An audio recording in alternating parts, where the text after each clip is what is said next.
시청자 여러분 안녕하십니까? JTBC 아침 뉴스입니다. 오늘 대체로 맑은 가운데 기온은 종일 평년 수준을 웃돌겠습니다. 현재 기온 전주 영하 2도, 익산 영하 5.4도, 임실 영하 6.4도로 어제 아침 같은 시각보다 2에서 4도가량 높습니다.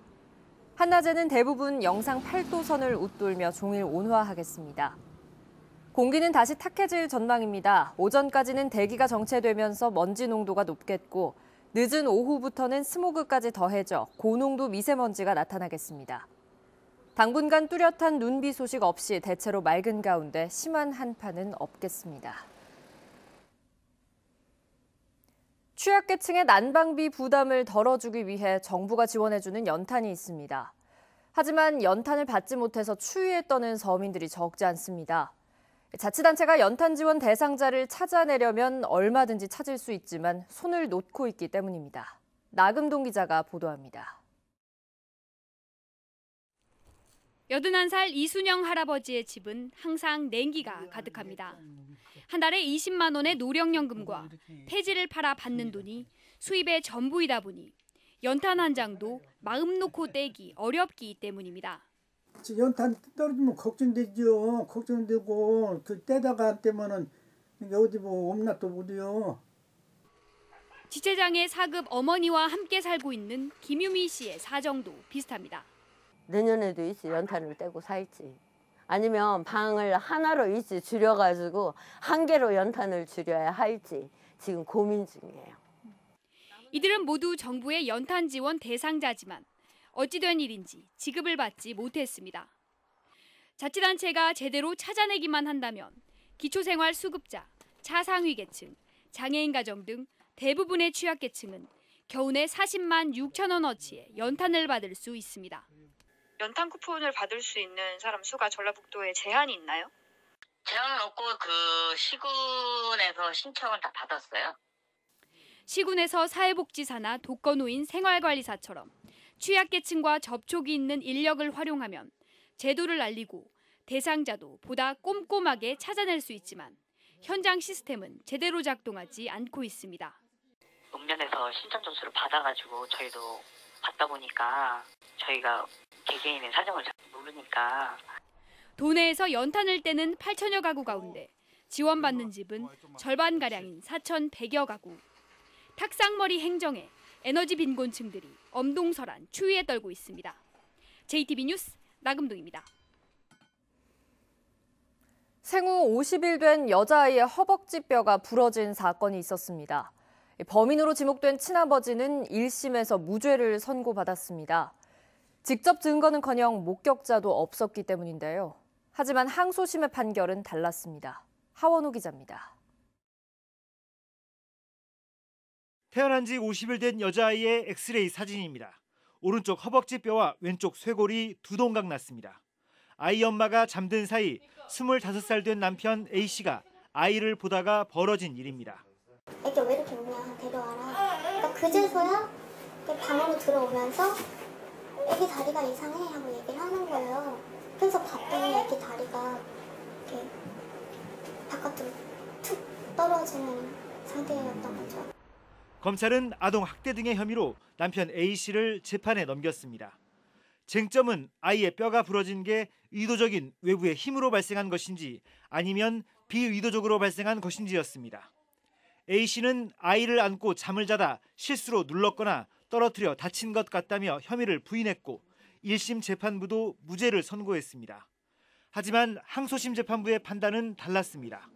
어린아이의 뼈는 성인보다 훨씬 유연해 실수로 누르거나 떨어뜨려도 쉽게 부러지지 않는다는 법의학자들의 의견이 결정적 역할을 했습니다.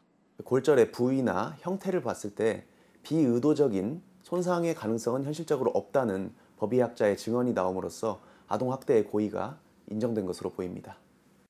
재판부는 피해 아동을 건강하게 보호할 책임이 있는 친아버지 A씨가 상식적으로 납득할 수 없는 변명으로 일관하고 있다며 A씨에게 징역 1년 6개월을 선고하고 법정 구속했습니다. 끊임없이 혐의를 부인했던 아이 아빠는 결국 사건 발생 3년 만에 법의 심판을 받게 됐습니다. JTBC 뉴스 하원호입니다. 전라북도가 생활체육인들의 올림픽으로 불리는 아시아 태평양 마스터스 대회 유치에 도전하고 있는데요. 유치 신청에 앞선 정부 심사가 보류돼 유치 신청의 차질이 우려됩니다. 권대성 기자입니다. 4년마다 열리는 아시아 태평양 마스터스 대회는 지난해 9월 말레이시아에서 처음으로 열렸습니다. 50개 나라에서 생활체육인 등 10,000명이 참가했습니다. 전라북도는 2022년에 열리는 제2회 대회를 유치하기로 하고 오는 8월 유치 신청서를 낼 계획입니다.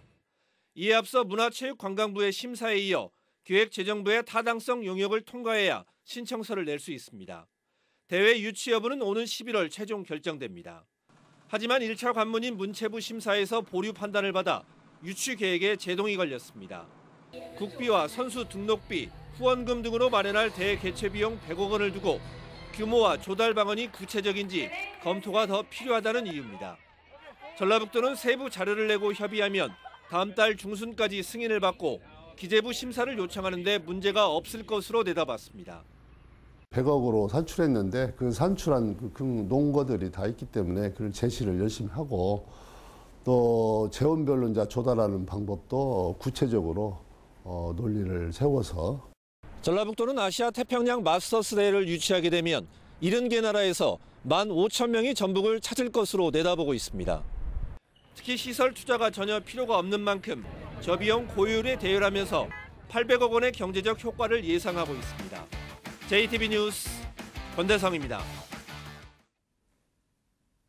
지난해 이후 정치권의 가장 큰 화두는 연동형 비례제 중심의 정치개혁 문제입니다. 각 정당이 지지율만큼만 의석을 차지하고 다양한 정당이 나오면 경쟁을 통해 정치가 훨씬 개혁될 수 있다는 건데요.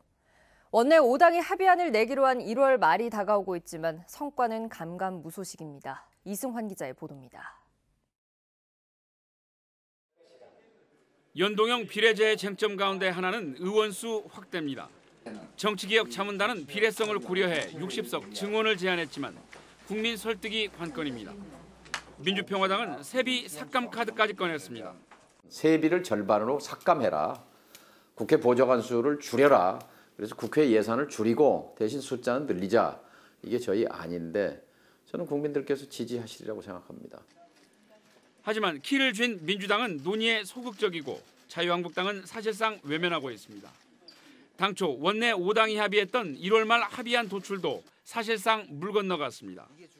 평화당의 정동영 대표는 정치 개혁이야말로 국민을 위해 가장 중요한 개혁이라고 강조합니다. 국민 뜻에 연동해서 국회를 구성하게 되면 국회는 국민들의 먹고 사는 문제를 가지고 정책을 경쟁하는, 가치를 경쟁하는 그런 국회로 탈바꿈하게 되는 거죠. 이것은 국민을 위해서 꼭 필요한 일입니다. 내년 총선을 앞둔 선거구 획정 시한은 이제 석 달도 채 남지 않은 오는 4월 15일. 한 달 전인 3월 15일까지는 획정 기준이 마련돼야 하지만 현재로서는 장담하기 어렵습니다. 도내 각 정당이 독자 생존을 모색할지 정계 개편에 합류하게 될지도 여기에 달렸습니다. 민주평화당과 바른미래당, 정의당은 오늘 각 당 대표와 원내대표, 정개특위, 위원 등이 참석하는 구인 회동을 갖고 연동형 비례제를 위한 향후 대응 방안을 논의할 예정입니다. JTB 뉴스 이승환입니다. 공무원 시험 준비하는 분들에겐 반가운 소식이 될 것 같습니다. 전라북도와 14개 시군이 올해 역대 최대 규모의 지방 공무원을 선발하기로 했습니다. 장애인과 저소득층의 채용 비율도 늘어납니다. 송창용 기자입니다. 전라북도와 14개 시군의 올해 지방 공무원 채용 규모가 잠정 확정됐습니다. 1,650명입니다. 지난해 채용 인원 1,423명보다 16% 늘어난 역대 최대 규모입니다. 각각 2, 3% 수준이던 장애인과 저소득층 채용 비율은 5% 이상으로 끌어올릴 계획입니다. 시군에서 지금 베이비 부모들이 지금 60년생들, 61년생들 나가니까 우리 도뿐만 아니고 시군하고 같이 뽑은 숫자거든요. 취업 한파에 시달리는 지역 인재에게는 모처럼 만에 반가운 소식입니다. 전북의 청년 실업률이 2017년 9.4%에서 지난해 2분기 12%로 치솟은 상황에서 지방 공무원 채용 인원 확대는 취업 한파를 누그러뜨리는데 조금이나마 도움이 될 것으로 보입니다. 저희가 공부하는 사람들한테는 커트라인도 내려가고 합격할 수 있는 확률이 더 높아져서 좋은 기회라고 생각하고 있습니다. 합격할 수 있다는 그런 기대감과 부모님한테 실망시켜 드리지 않겠다는 그런 마음으로 공부할 것 같습니다. 앞서 전라북도는 군산의료원과 전북신용보증재단, 자동차 융합기술원 등 산하기관 14곳에서 올해 상반기에 132명을 채용하겠다고 밝혔습니다. 전라북도는 직렬별, 기관별 자세한 시험 일정과 인원을 조만간 발표할 예정입니다. JTB 뉴스 송창용입니다. 전국 시도교육감협의회 차원의 대입제도 개선안에 큰 그림이 나왔습니다. 정시 확대를 반대하고 고교교육 정상화에 초점을 맞춘 건데요. 현장의 목소리를 담은 대입제도 개선안 1차 보고서는 8월 중에 제출될 것으로 보입니다. 조창현 기자입니다. 지난 8월 교육부가 발표한 2022학년도 대입제도 개선안의 골자는 크게 세 가지입니다. 대입제도 단순화, 수능 위주 정시 확대, 학생부 종합전형 공정성 확보 등입니다. 교육부는 학생들의 제도전 기회를 위해 대학들에게 수능 위주 비율을 30% 이상으로 확대하도록 권고하겠습니다. 하지만 정부 개선안은 당시 현장의 목소리를 충분히 담아내지 못했다는 거센 비판을 받았습니다. 곧바로 시도교육감협의회는 교사가 주도하는 대입제도를 마련하기 위해서 대입제도 개선 연구단을 출범시켰고 최근 개선안에 큰 그림이 나왔습니다. 먼저 수능 위주 정시 확대는 현재 교육과정과 상반돼 교육 현장에 혼란이 커질 수 있다며 수능 절대평가가 대안으로 제시됐습니다. 또한 고교 학점제 도입 등 새롭게 시도되는 교육과정을 수능과 입시 제도에 반영할 수 없다는 문제점도 지적됐습니다. 어떠한 입시 제도라 하더라도 고교 교육을 정상화하는 데 기여할 것. 그다음에 두 번째는 적어도 교육과정과 입시 제도가 연동되어서 사교육에 의존하지 않는 교육 제도를 만드는 것. 요거에 이제 초점이 맞춰졌다고 볼 수 있겠습니다. 공정성 논란을 빚은 학생부 종합전형과 관련해서는 정규 교육과정 중심의 학생부 기재, 입학사정관 전문성 강화 등이 개선안으로 논의됐습니다. 현장 교사들의 의견이 반영된 대입제도 개선안은 오는 8월쯤 제출되며 시도교육감협의회는 교육부에 자료를 보고하고 정부의 대입제도 개편안의 개선을 요구할 방침입니다. JTB 뉴스 조창현입니다.